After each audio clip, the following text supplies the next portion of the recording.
with One more example I would like to say, when Abhinav Gupta was writing a commentary in Srinagar or anywhere, wherever it was in Kashmir, Srinagar. simultaneously Rajaraja Chola was erecting the Brihadishwara temple in Tanjavur, where he created the Karana sculptures in proper serial order as seen in Natyashastra. How can this happen unless there is a unity of culture? Unity of culture. And when you see the Lalitaditya script, those temples, Martin and Avantipura by Avanti Varman. So you see, when you go to Tanjavur temple, which I have been, I was there during 1991 in Rameshwaram and Kodikarai, when we have working with the uh, Sri Lankan, that problem was there. So I used to quite often visit Tanjavur, and when you see that structures, and when you go to Kashmir and see those stone sculptures, so there's so much of resemblance. There's so much of resemblance. There is so much of the energy which you feel at both places. There's so much of resilience, energy, resilience in what you see, and the huge structures of those stones. So there is a connect. There has to be connect with these both. Uh, Um, Kashmiri Shaivism and and you, we know we have written documentation on Adi Shankaracharya, who left from Kerala visiting Kashmir, uh, and every Shankaracharya, almost all the Shankaracharyas of the different matas from South India had this in their, it was a name for them, goal to go to Kashmir. They've all visited Kashmir, many of them. many of them. And because in Srinagar there was it was a Pita, Sarvagnya Pita. Sarvagnya Pita, which means somebody who's knowledgeable in everything, knowledge absolute. And so these Shankaracharyas made it a point, it was like a pilgrimage for them. They all went there. And no wonder that Abhinav Gupta is called as Shankaracharya of Kashmir. It is. And there is a lot of connectivity in their thought. Well, what is called as Parabrahmam by Adi Shankaracharya is called as Bhairav Barrow. by Abhinav Gupta. It's only the name. And otherwise, the Advaita concept is something which is linking not only Kashmir and Tamil Nadu, it links the whole creation. Whole creation, very true. Whole creation, the unity of whole universe, whole creation. What can be a greater thought? And unless Abhinav Gupta thought that the arts are also manifestation of that Parabrahman, that Param, Param. he would have taken all his time and energy to do a commentary on Dvanyaloka and on Natyashastra. The not only the beauty of the arts, but the divinity of the arts is what provoked him to see the unity of divinity, Satyam Shivam Sundaram. He saw all that together. He saw Shivam, auspiciousness, and he saw Sundaram, and he saw Shivam in all that. It is becoming so interesting, and the more I speak with you, the more uh, engrossed and immersed, and the more the urge to know and work on this project has become one of my aims. Now, Abhinav Gupta was also a psychoanalyst with spiritual bent of mind, which you said, and he established the importance of the ninth rasa, namely Shanta, which when I was interacting with Sunil Rana. So, and then uh, there was a controversy during his times in this inclusion of this ninth rasa. But he has shown how it is the basis for all the other eight rasas. Can you tell us something about it? Well, what is interesting is there is nothing that will not come under Shantarasa. Yes. Everything comes from there. And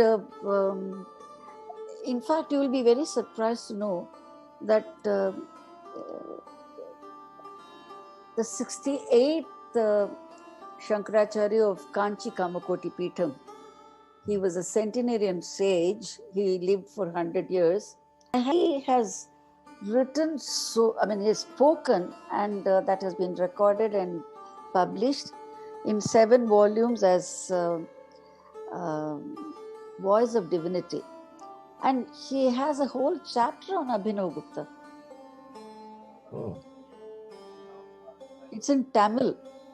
I can try to translate some part of it, and it's all mainly about Shantarasa. Abhinav Gupta's treatment of Shantarasa, retold by Kanchi Mahaswami. Kanchi Mahaswami. I'll try to epitomize that, and someday maybe I can send it on to Nad.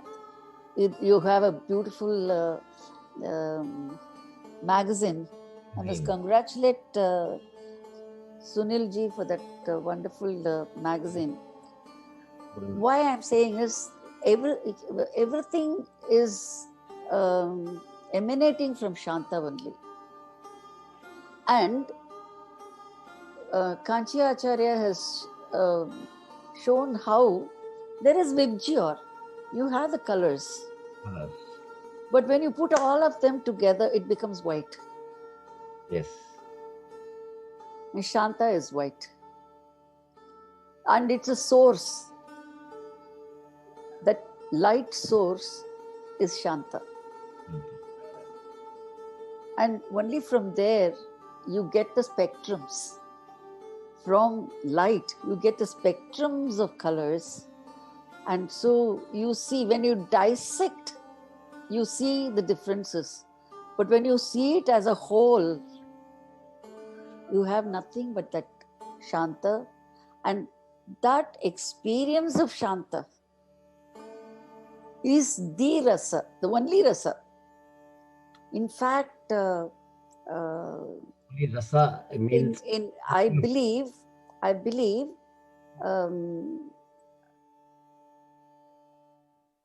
Abhinav Gupta quotes another recension of Natya Shastra, where instead of Shringara, it starts with Shanta, explanation of Shanta. So he has added another recension where Shanta was already included in Natya Shastra. And he expands it from that philosophical idea, and there is nothing to equal that.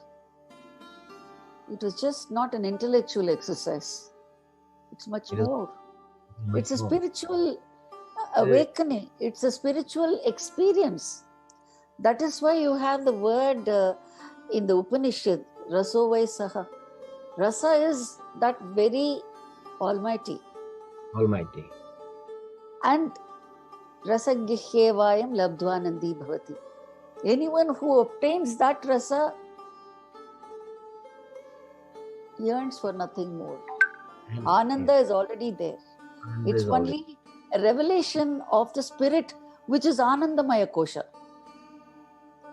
This is where Abhinav Gupta takes you. So this is something any philosopher in any part of the world would experience and enjoy. See, one thing I must say, philosophy is something you have to experience, not read. Not read. Not read. If I say sugar is sweet, if you've never tasted sugar, how will you understand that? You Very have to taste. You have to taste. You have to taste sugar. Then you know what sweet is. If I keep on talking about sweetness, it's no use. I must feel it. I must taste it. That is why even Bharata calls rasa a taste. Taste, It's yes. a taste. Taste. And it has to be tasted. And if you have no sense for art, if you have no sense for poetry, you're a jadam, you're like a corpse. How can you have rasa experience? So this is something you can talk about for a long time. So I'm not going to speak about Abhinav Gupta's rasa theory tomorrow. Okay, so we'll be looking forward for your Karna's tomorrow. And my disciple and my brother's granddaughter, Mahati Kannan, will be dancing just one or two verses of Bhairav Stotra, and she will be demonstrating the Karanas tomorrow. that will be very. So there will be some entertainment also, because when you speak of Abhinav Gupta was just not a dry philosopher. He was himself a poet. He was himself a musician. Yeah, all the four. So, to demonstrate Abhinav Bharati is better than to talk about it. So, in fact, what came to my knowledge was that Abhinav moved from one guru to another, one teacher to another, and whereas we generally know that Guru Shishya Parampara, a disciple gets stuck to one guru and moving away from, uncommon. Whereas here we see that he is not stuck. He's been very restless in his learning, and maybe he did not get the answers from all those gurus. He attained self-realization, and he did. I wouldn't say that he didn't get the answers, but Abhinav Gupta himself, in one of his works, not in Abhinav Bharati, in one of his works, he describes the craving, the thirst for knowledge, to attain that Shiva consciousness is something like the black bee, which goes and collects honey from so many flowers, and it is not like the usual honey bee. So it's question of that thirst for knowledge, getting different spectrums of that one light from different sources. So it was not as though he was not satisfied with any one guru. It was a question of grasping and assimilating into himself the various spectrums of knowledge, which became jnana.